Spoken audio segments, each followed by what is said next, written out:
আট কুঠুরি নয় দরজাটা, মধ্যে মধ্যে ঝলকা কাঁটা, তারু পরে সদর কোঠা, তারু পরে সদর কোঠা, আয়না মহল তায় কেমনে আসে যায়। আমাকে আরেকটা জিজ্ঞাসা একজন পাঠিয়েছেন, সেইটা নিয়ে একটু আলোচনা করি। তিনি বলেছেন যে পঞ্চকোষ এই নিয়ে একটু আলোচনা করতে, তার সাথে আমাদের দেহের মধ্যে যে 6টা চক্র, এদের মধ্যে কোনো সম্পর্ক আছে কি না,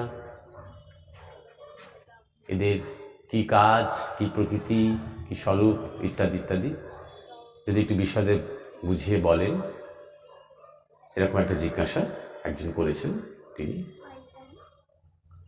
পঞ্চকোষ এই শব্দটা বেদে পাওয়া যায়।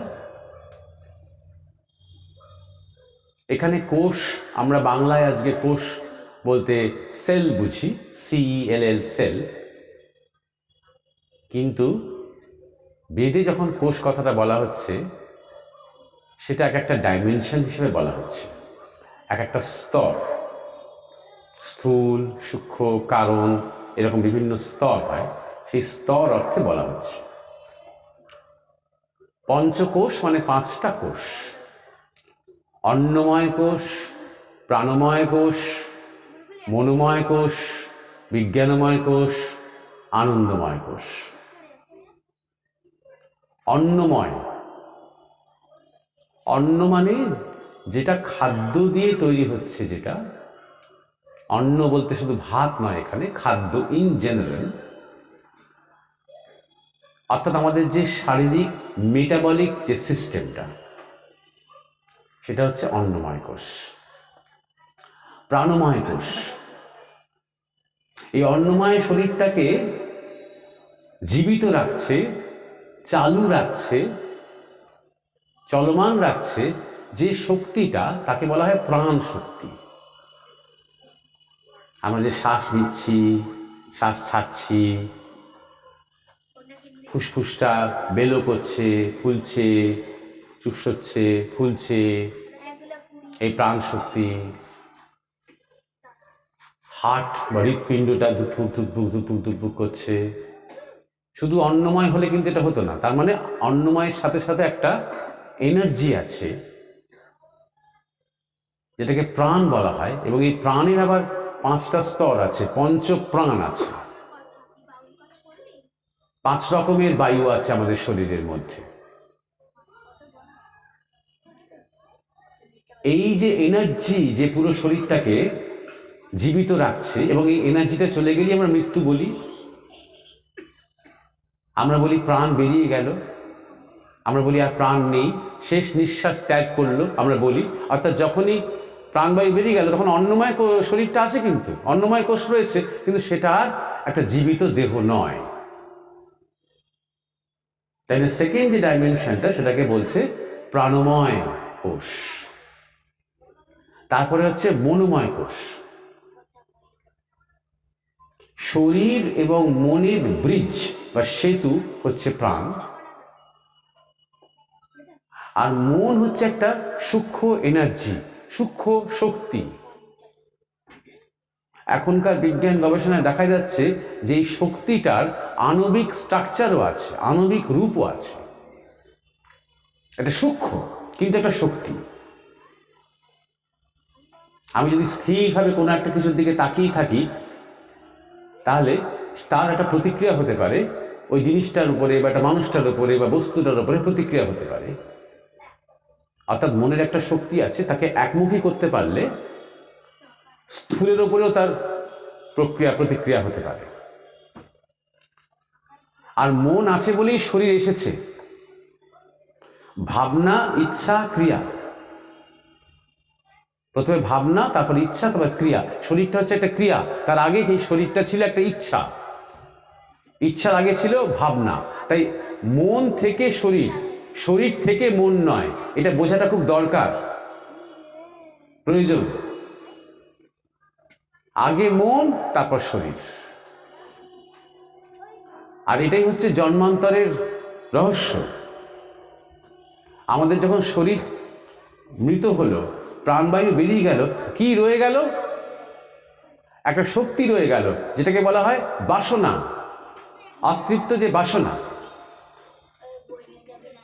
সেই বাসনাটা সূক্ষ্ম অবস্থায় থাকলো কিছুকাল, তারপর আবার একটা নতুন শরীর নিয়ে জন্ম হলো। ওই বাসনাটা ছিল বলেই শরীরটা এলো, অর্থাৎ আগে সূক্ষ্ম, তারপর স্থূল। আপনারা এখানে এসেছেন, দুম করে এসে ভাবেননি আসবো।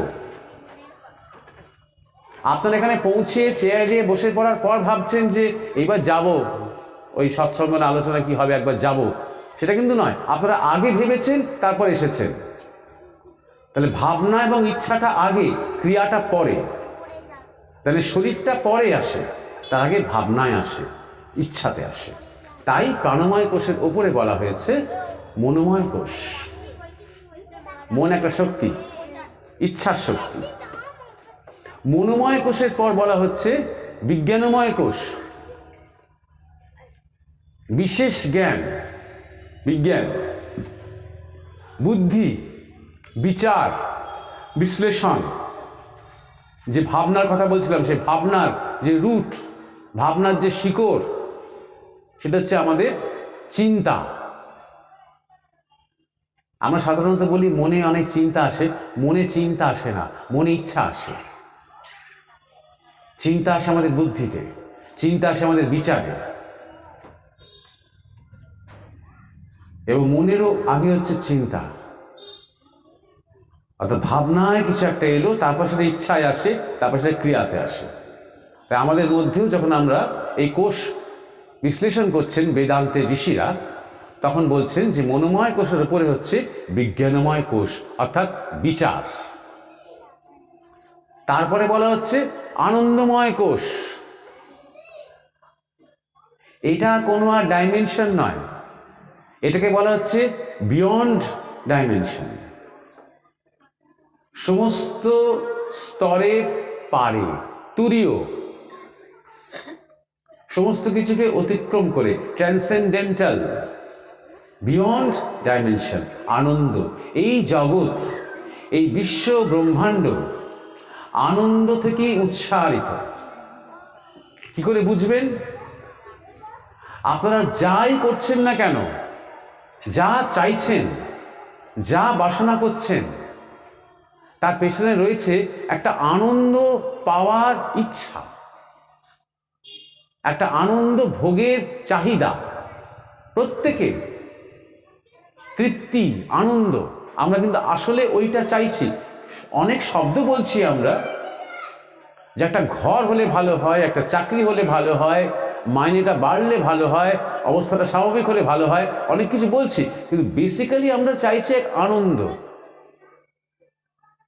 এবং যে আনন্দের কোনো কারণ নেই, কারণ থাকলেই আনন্দের উল্টো দিকে নিরানন্দ চলে আসবে। এখন খুব আনন্দে আছি, একটু পরে আমি নিরানন্দে চলে আসবো। কিন্তু যখন অকারণ, তাই মহাকারণ অকারণ এক, সবকিছুর কারণে রয়েছে এক অকারণ আনন্দ। সেই আনন্দকে থেকে উৎসারিত এই জগৎ।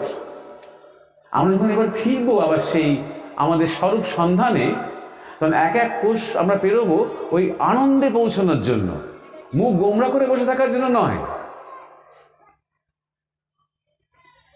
ধর্মপথে এসেছি মানেই যেন সবাই ভীষণ সিরিয়াস হয়ে যায়। আমি দেখেছি অনেক ধর্মেই ধর্মপথে এসেছি মানে যেন কাঁদতে হবে, কান্নাটাই হচ্ছে যেন ঈশ্বরের লক্ষণ। সেটা আলাদা, সেটাকে বলে আনন্দাশ্রু। চৈতন্যদেবের যে রোদন, সেটা নিজের দুঃখের রোদন নয়, সেটা আনন্দাশ্রু। আনন্দেও চোখে জল আসে, সেইটা। আর সে অকারণ, সে আনন্দের সাথে যোগ হচ্ছে ঈশ্বর প্রেম, তার যোগ। তাই জন্যে শেষটাকে বলা হয়েছে আনন্দময় কোষ। বলা হয়েছে বটে কোষ, কিন্তু ওটা আসলে কোষ নয়, ওটা কোনো ডাইমেনশন নয়। এই হচ্ছে পঞ্চকোষ, অন্নময় কোষ, প্রাণময় কোষ, মনোময় কোষ, বিজ্ঞানময় কোষ, আনন্দময় কোষ। বেদান্ত বলছে পঞ্চকোষ বিবেক ভেদম, অর্থাৎ বিবেক দিয়ে এই পঞ্চকোষ ভেদ করতে হবে। এটা বেদান্তের রাস্তা, জ্ঞান যোগের রাস্তা। আমাদের বিচার স্বার্থ আশ্রিত হবে না, আমাদের বিচার হবে বিবেক আশ্রিত। সকলের মধ্যেই বিবেক রয়েছে, সকলের মধ্যে বিবেক বিদ্যমান থাকা সত্ত্বেও আমরা সেই বিবেক ব্যবহার করি না। তাই জন্য বলা হয় সবার যেন বিবেক থেকেও ঘুমিয়ে আছে, কারণ আমরা জীবনের সত্যকে খুঁজি না। আমরা বিবেক খুব লঘু অর্থে ব্যবহার করি, পারিবারিক, সামাজিক, অর্থনৈতিক, রাজনৈতিক এইসব অর্থে বিবেক ব্যবহার করি। এখানে কোনোটাই বিবেকটা বিবেক নয়।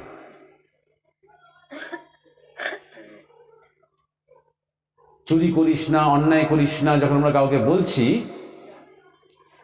সেটা তার বিবেক জাগানোর জন্য বলছি না। ওইগুলো করলে শাস্তি পেতে হবে, পুলিশ ধরে নিয়ে যাবে, তাই জন্য বলছি। যদি পুলিশ না ধরতো, যদি শাস্তি না পেত, তাহলে বলতাম হ্যাঁ চুরি কর মাঝে মাঝে। সুতরাং বিবেক জাগ্রত মানে হচ্ছে নিত্য অনিত্য বিচার করে বিবেক। জীবনের সত্যকে যিনি খুঁজছেন, বেদান্তের ঋষি বলছেন, তার বিবেক জিজ্ঞাসা করবে আমার সামনে যা আছে এটা কি নিত্য না অনিত্য? যদি অনিত্য হয় ইহা নয়, ইহা চরম সত্য নয়। এইভাবে সে এগোবে। পঞ্চকোষ মানে আমরা যখন নিজের দিকে তাকাবো তখন প্রথমে দেখবো শরীরটাকে, এই শরীরটাই কি নিত্য? এই শরীরটা কি চিরকাল থাকে? এই শরীরটাকেই কি আমি খুঁজছি? না, এই শরীরটা একটা জামার মতন আমি ধারণ করেছি কিছুকালের জন্য, কিন্তু এই শরীরটা যেমন জন্ম হয়েছে একদিনের মৃত্যু হবে, এর ক্ষয় হবে, তাই নিত্য নয়। অতএব আমি শরীর নই। ওঠো। প্রাণময় কোষ।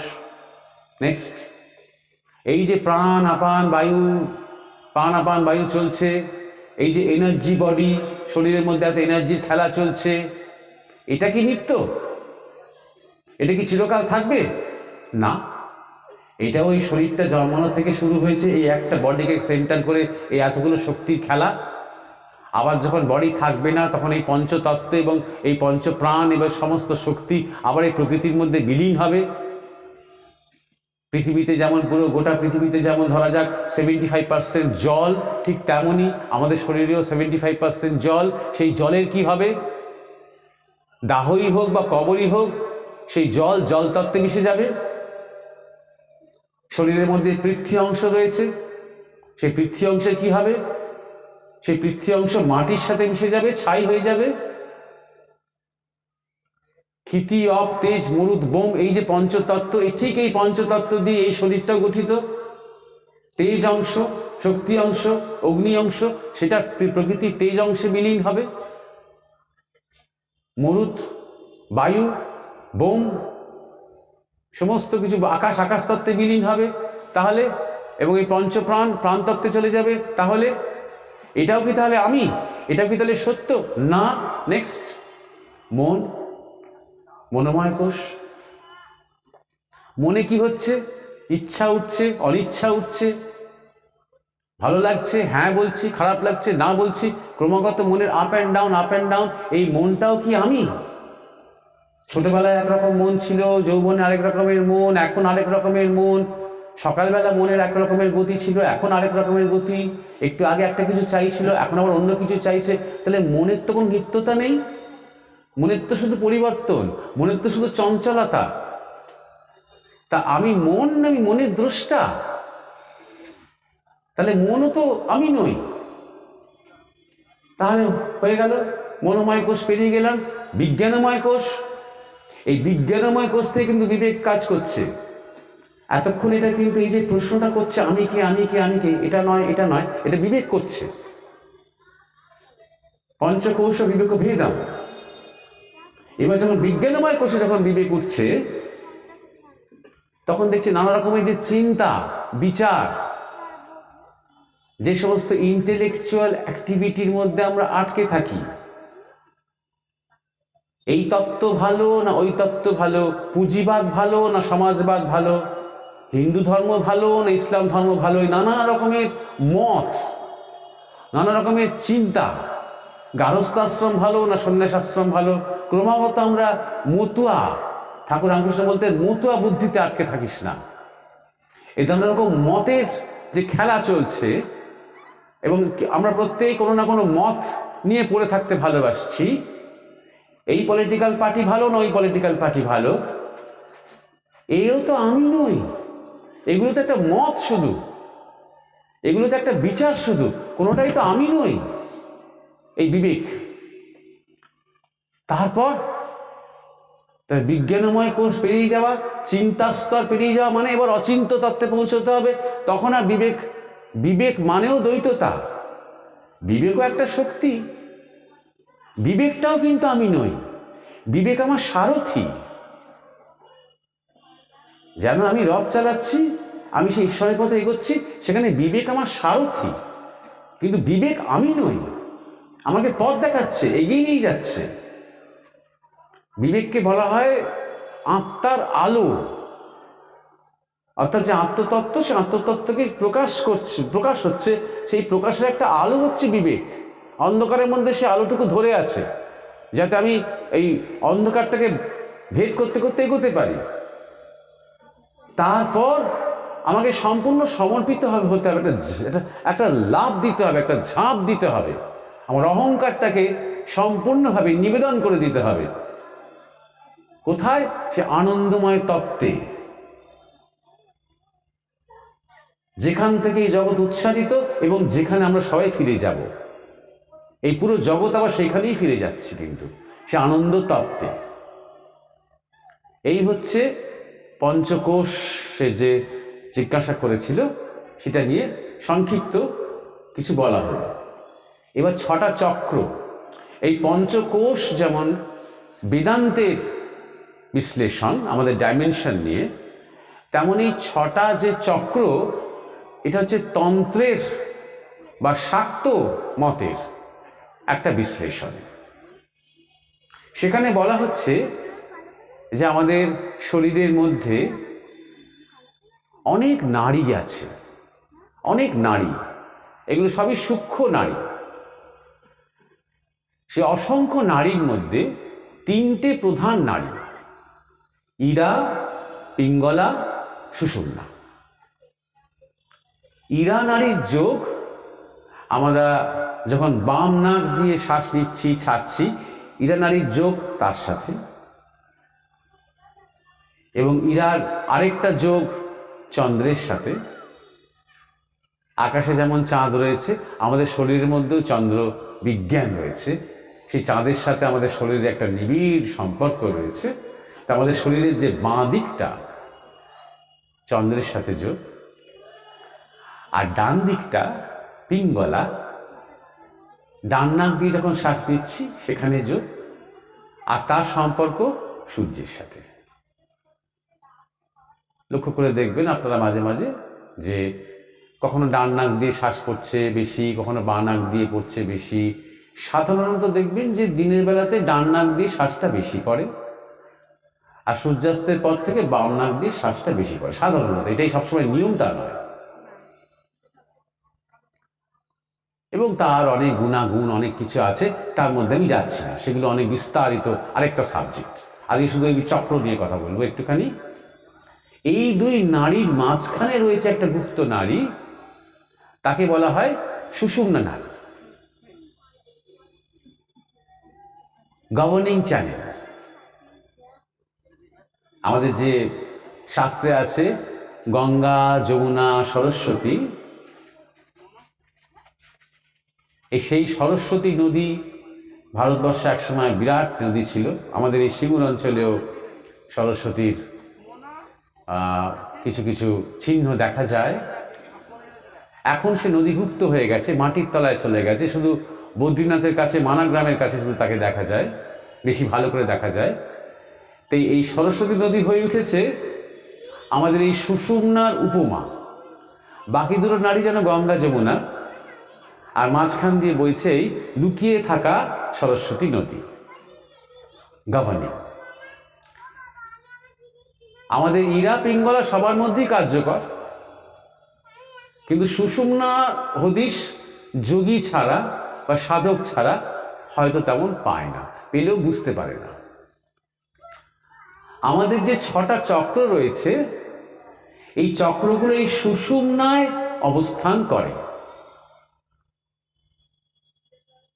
এই কোনো মেডিকেল কোনো যন্ত্রপাতি দিয়ে কিন্তু এই চক্রগুলোকে বা এই নাড়িগুলোকে দেখা যাবে না, কারণ এগুলো কোনো স্থূল নয়, এগুলোকে বলা হয় মিস্টিক্যাল, সূক্ষ্ম।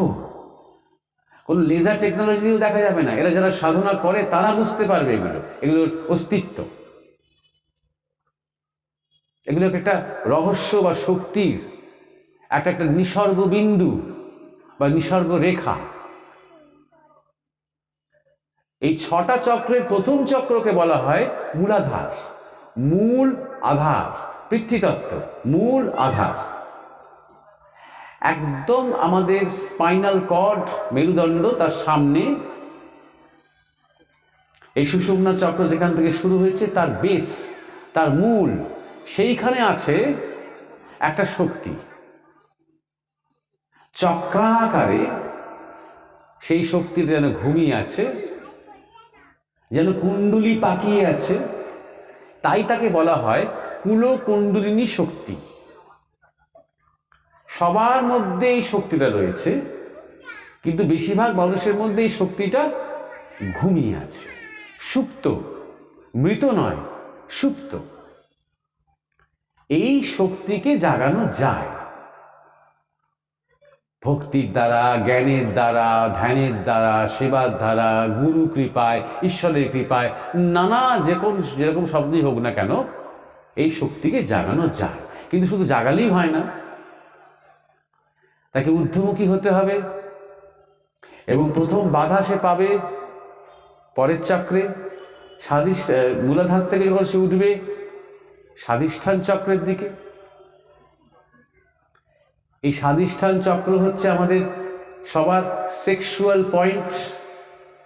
আমাদের যে যৌন গ্রন্থি বা যৌন কেন্দ্র, তার মূল চক্রটা হচ্ছে স্বাধিষ্ঠান চক্র।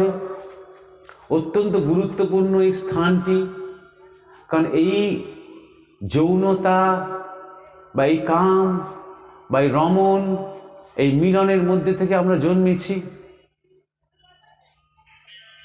তাই জন্যে এই তত্ত্বকে জানলে বা এই তত্ত্ব ধরে এগোতে পারলে তবেই আমরা আবার সেই জন্ম মৃত্যুর পারে যেতে পারবো। এই স্থানটিকে বলা হয় ব্রহ্মার স্থান। ব্রহ্মা মানে কি? ব্রহ্মা মানে হচ্ছে সৃষ্টির দেবতা, সৃষ্টি স্থিতি মহেশ্বর। সৃষ্টির দেবতা হচ্ছেন ব্রহ্মা। ব্রহ্মা এবং ব্রহ্মার শক্তি হচ্ছেন মহা সরস্বতী। এটা ব্রহ্মস্থান বলা হয়, এখানে সৃষ্টি হয় আর এখান থেকে রূপান্তর হয়।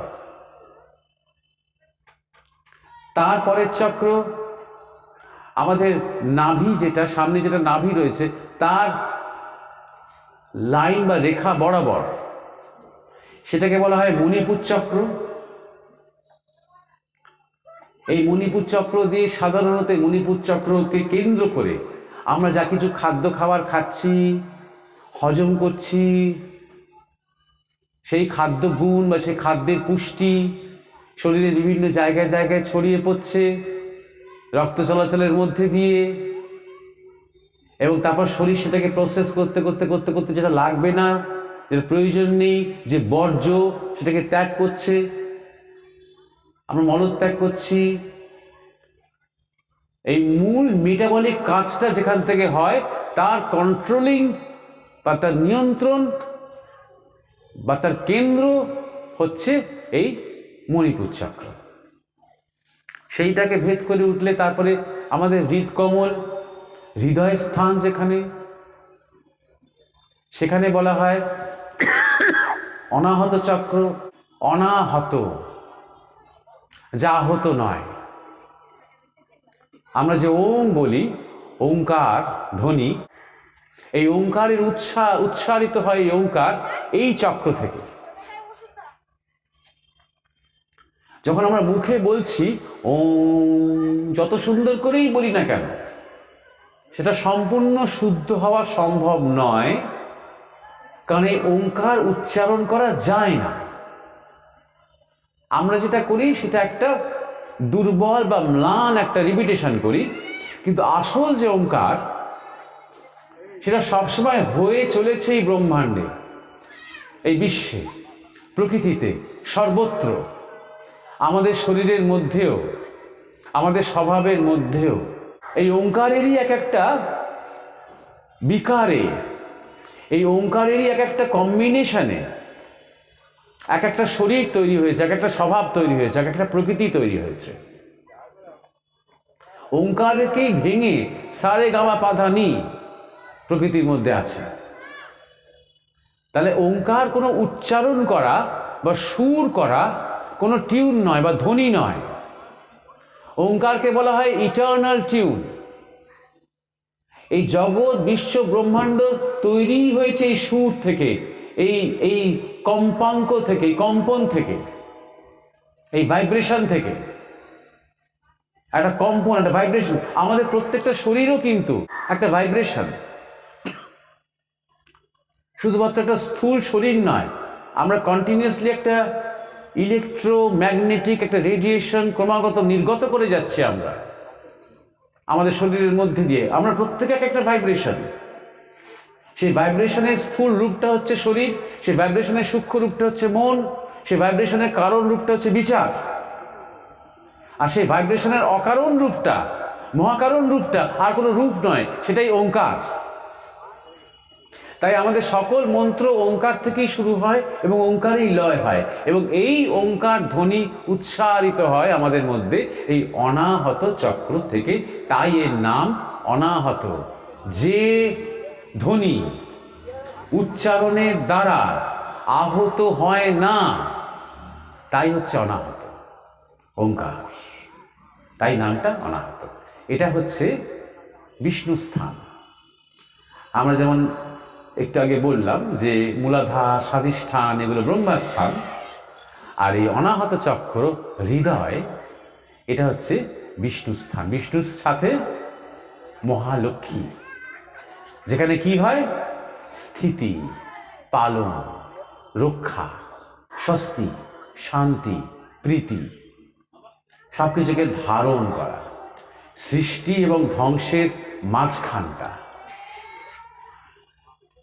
এই পালনের জন্যই সৃষ্টিও দরকার, এই পালনের জন্য ধ্বংসও দরকার। যদি এমন হয় যে আমরা যারা এখানে আছি, আমরা কিছু একটা বর পেলাম কোন এক দেবতার কাছে যে আমরা কোনোদিন মরবো না, এই আমরা যারা রয়েছে আমরা কোনোদিন মরবো না, এতে করে কিন্তু প্রকৃতিতে একটা প্রচণ্ড অসাম্য তৈরি হবে। আজ থেকে 100, 200, 500 বছর পরে তখনও যদি আমরা বেঁচে থাকি এবং আছি বেঁচে, বর পেয়েছি বুঝলে, তাহলে কিন্তু প্রচণ্ড একটা বিকার আসতে আরম্ভ করবে প্রকৃতির মধ্যে। কারণ প্রকৃতিটা নিয়মের বাইরে। যতক্ষণ আমরা জায়গা ছাড়ছি, আরেকজনকে সেই জায়গা নিতে পারছে না। কারোর ক্ষেত্রে যদি নিয়ম হয়, কোনো একটা অফিসে যদি নিয়ম হয় যে এই অফিসে কেউ রিটায়ার করবে না, তাতে সে অফিসের ক্ষতি বেশি হবে। তা নতুন কোনো ছেলেরা এসে সেই জায়গায় নিতে পারবে না, যুক্ত হতে পারবে না। আস্তে আস্তে সে অফিসটার পতন হবে। তাই জন্যে ধ্বংস যে হচ্ছে তার পেছনেও কাজ করছে কিন্তু সৃষ্টি। তাই সকল দেবতাদের মধ্যে বিষ্ণুকে অনেক সময় প্রধান ধরা হয়েছে অনেক ক্ষেত্রে, এই এই এই প্রিন্সিপালের মধ্যে। কারণ স্থিতির জন্যই সৃষ্টি এবং স্থিতিকে রক্ষা করার জন্যই ধ্বংস। তা ওই কুণ্ডলিনী ওই অনাহত চক্রে অবস্থান করবে, তবে অনাহত চক্র ভেদ করবে। তারপর যে চক্রটা আসে সেটাকে বলা হয় বিশুদ্ধ চক্র। বিশুদ্ধ মানে কণ্ঠ। যখন মানুষের চেতনা বিশুদ্ধ চক্রে পৌঁছায়, তখন মানুষের শুধু মনে হয় যে ঈশ্বর কথা শুনি আর ঈশ্বর কথা বলি, অন্য কিছুতে তারা রুচি হয় না। তার এই জগৎ, জাগতিকতা, ছোট কথা, ফালতু কথা, বৈষয়িক কথা, এসব তখন আর তার ভালো লাগে না। তখনও কিন্তু তার জ্ঞান হয়নি, তখন সে মাত্র বিশুদ্ধ চক্র পর্যন্ত পৌঁছেছে, তখনও তার মধ্যে অহংকার আছে। কিন্তু তখন তার একটা রুচি এসে গেছে এমন যে তার ভালো কথা ছাড়া, উত্তরোন্মুখী কথা ছাড়া, ঈশ্বর কথা মানে সবসময় ঠাকুর দেবতার কথা নয়, উত্তরোন্মুখী যা কিছু আমার চেতনাকে আস্তে আস্তে উঁচুর দিকে নিয়ে যাচ্ছে, উন্নতির দিকে নিয়ে যাচ্ছে, ভালোর দিকে নিয়ে যাচ্ছে, বড়োর দিকে নিয়ে যাচ্ছে, প্রসারণের দিকে নিয়ে যাচ্ছে, ঊর্ধ্ব করে দিচ্ছে আমার চেতনাকে, সেই কথা ছাড়া, সেই বিচার ছাড়া সে যখন গানও শুনবে তার মনে হবে এমন গান শুনি যে আমাকে প্রেরণা দেবে। সে যখন সিনেমাও দেখবে, বইও পড়বে, তার মনে হবে এমন কিছু দেখি, এমন কিছু পড়ি যাতে করে আমার মধ্যে একটা সুন্দর একটা ভাব জাগে, বেশ কিছুক্ষণ সেটা নিয়ে বেশ আমি মগ্ন থাকতে পারি, অন্য কথা অন্য কিছু তার আর ভালো লাগবে না। এই চক্রটাও খুব গুরুত্বপূর্ণ এই জন্যে যে এই চক্রের মধ্যে দিয়ে কিন্তু শক্তি প্রদান হয়, শক্তি গ্রহণ হয়। যখন কোনো গুরু তিনি ভক্ত শিষ্যদের সাথে কথা বলছেন, তাদের শিক্ষা দিচ্ছেন, জ্ঞান প্রেম দিচ্ছেন, বেশিটাই তার কণ্ঠ ব্যবহার করতে হচ্ছে তাকে তার জন্য। এবং শিষ্য ভক্তরা যখন তার নিজের কামনা বাসনা পাপ সমস্ত কিছু নিয়ে তাকে প্রণাম করছে এবং তাকে সব নিবেদন করছে, তখনও সেটার কণ্ঠে গিয়ে সেই ধাক্কাটা লাগে। এইটাই রূপক হিসেবে দেখানো হয়েছে যে শিব বিষ পান করে নীলকণ্ঠ হলেন বিশুদ্ধ চক্র, কারণ তিনি সদ্গুরু, তিনি জগৎগুরু। সেই অর্থে এই বিশুদ্ধ চক্রের পর এবার কুণ্ডলিনী উঠবে আজ্ঞাচক্র পর্যন্ত। আজ্ঞাচক্র মানে হচ্ছে আমাদের দুই ভুরুর মাঝখানে এই যে কপালের এই জায়গাটা, ঠিক কপালে নয় কিন্তু এই আজ্ঞাচক্র, ওটা ছবিতে বোঝানোর জন্য দেখানো হয়েছে, মানে ওই জায়গাটা বলতে একটা রূপক, যেখানে তৃতীয় নয়ন দেখানো হয়। আমাদের সুষুম্না বরাবর এই কপালের মাঝখান থেকে ভুরুর মধ্যেটা সুষুম্না বরাবর যে পজিশনটা, সেইখানে আসল আজ্ঞাচক্র বা তৃতীয় নয়ন বা সেখানে ওই জায়গাটি রয়েছে। দ্বিদল পদ্ম, শিবসতী গ্রন্থি, এইটা আবার মহেশ্বরের স্থান, শিবের স্থান, গুরুর স্থান। কারণ এই আজ্ঞাচক্র যখন ভেদ হবে তখন সব নাশ। মহেশ্বর বলা মানে ধ্বংসের দেবতা, মানে নাশ। কি নাশ? অহংকার নাশ, মায়া নাশ, অজ্ঞানতা নাশ, অন্ধকার নাশ, জীবত্ব নাশ। সেই অর্থে সব নাশ। আমার সকল নিয়ে বসে আছি সর্বনাশের আশায়, রবীন্দ্রনাথ ঠাকুরের গান। তিনি বিধাতাকে বলছেন, আমার সব নিয়ে বসে আছি তোমার অপেক্ষায়, তুমি এসে সর্বনাশ করবে। কবে? আমার সব নাশ করে দেবে, আমার যে আমিত্ব, আমার যে অহংকার, সব নাশ করে দেবে। তা যখন কুলকুণ্ডলিনী আজ্ঞাচক্র ভেদ করে তখন নাশ, তখন ওই তমসমা জ্যোতির্গমায়, আসতমা সদ্গমায়, মৃত্যুর মা অমৃতম গমায়। তখন মৃত্যুকেও আমি পেরিয়ে গেলাম, আর আমার মৃত্যু নেই, কারণ নিজেকে আমি আত্মা বলে জেনেছি। আমি সেই ব্রহ্ম, আমি সেই দেহি, আমি দেহ নই, দেহি, যিনি দেহকে ধারণ করেছেন। ঠিক যেমন আমরা বলি আমি জামা নই, এই জামাটা পরেছি মাত্র, ঠিক সেই রকম। সেটা তখন শুধু কথার কথা নয়, সেটা জেনেছি, কারণ আমার ওই ছোট আমিটা নাশ হয়ে গেছে।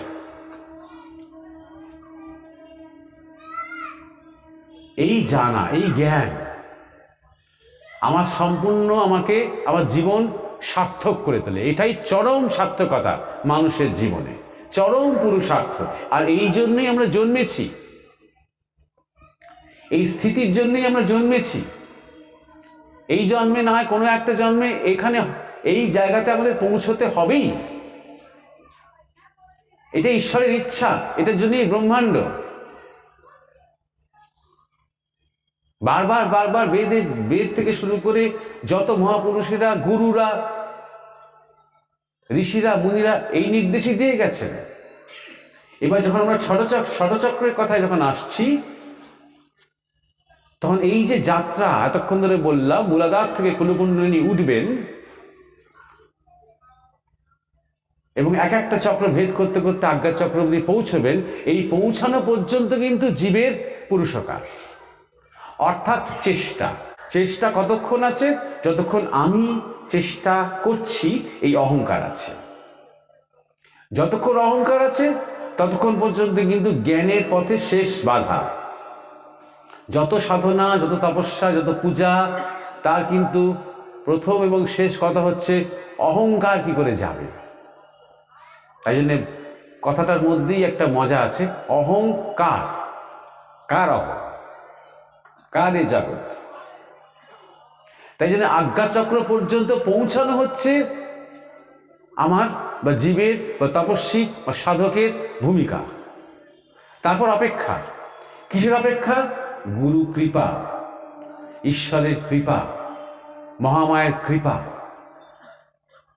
কারণ নিজেই নিজের অহংকার নাশ করা যায় না, মাকে দরকার হয়। মানে মা কালী দেখবেন আপনারা যে এক হাতে খাঁড়া আর এক হাতে মুন্ডমালা।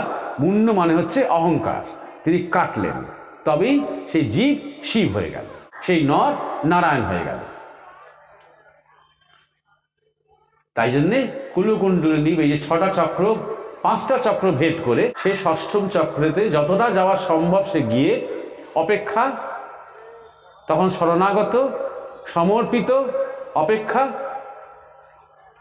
গুরুর কাছে, ইষ্টের কাছে, মহামায়ের কাছে, তারপরে কৃপাতে সব মুক্তি। এই হচ্ছে এই 6টা চক্রের কথা। আরো অনেক কিছু আছে এই চক্র বিজ্ঞান নিয়ে, কিন্তু বেশি বিস্তারিত না গিয়ে অল্প কথায় বললেন যাতে সবাই বুঝতে পারে, মনে রাখতে পারে এবং সেই অনুযায়ী তার জীবনে এগোতে পারে।